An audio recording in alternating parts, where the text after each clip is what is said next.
രണ്ടാം വത്തിക്കാൻ കൗൺസിലിനെ കുറിച്ചുള്ള പഠന പരമ്പരയുടെ 35ാമത്തെ എപ്പിസോഡിലേക്ക് ഹാർദവമായ സ്വാഗതം. ഈ എപ്പിസോഡിൽ നമ്മൾ ചർച്ച ചെയ്യുന്നത് കൗൺസിൽ മോഡറേറ്റർമാരെ കുറിച്ചാണ്. കൗൺസിൽ ആരംഭിച്ചു കഴിഞ്ഞപ്പോൾ വിവിധ കമ്മീഷനുകളുടെ രേഖകൾ രൂപീകരിക്കുന്നതിനും കൗൺസിലിലെ ചർച്ചകൾക്കൊക്കെ നേതൃത്വം കൊടുക്കുന്നതിനുമൊക്കെയായിട്ട് ഓരോ കമ്മീഷനിലും 24 പേരെ വീതം മാർപ്പാപ്പ നിശ്ചയിച്ചു. ആ 24 പേരിൽ 16 പേരെ കൗൺസിൽ തിരഞ്ഞെടുക്കുകയും 8 പേരെ മാർപ്പാപ്പ നേരിട്ട് നിശ്ചയിക്കുകയുമായിരുന്നു.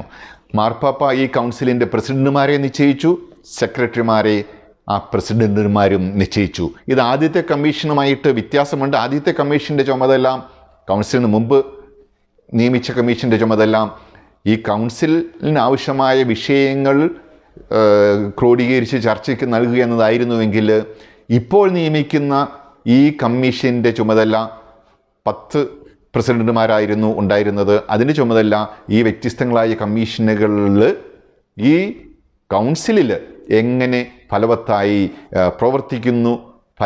പ്രവർത്തിക്കുന്നതിന് വേണ്ടി നേതൃത്വം കൊടുക്കുക, രേഖകൾ തയ്യാറാക്കുക, ഇതൊക്കെയായിരുന്നു.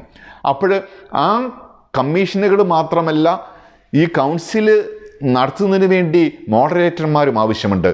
മാർപ്പാപ്പ 4 മോഡറേറ്റർമാരെ നിയമിച്ചു.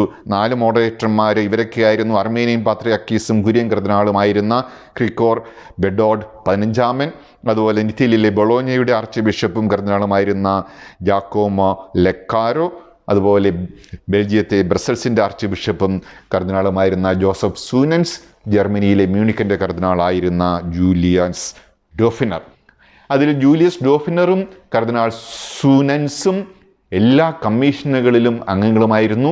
ഇവരെല്ലാ ആഴ്ചയിലും മാർപ്പാപ്പയുമായിട്ട് കൗൺസിലിനെ വിലയിരുത്തിയിരുന്നു. ഈ മോഡറേറ്റർമാരാണ് യഥാർത്ഥത്തിൽ കൗൺസിലിൻ്റെ ഗതി നിയന്ത്രിച്ചത്. മാർപ്പാപ്പ ആണ് കൗൺസിലിൻ്റെ പ്രസിഡന്റെങ്കിലും ഈ മോഡറേറ്റർമാരാണ് കൗൺസിലിന് നേതൃത്വം കൊടുത്തത്.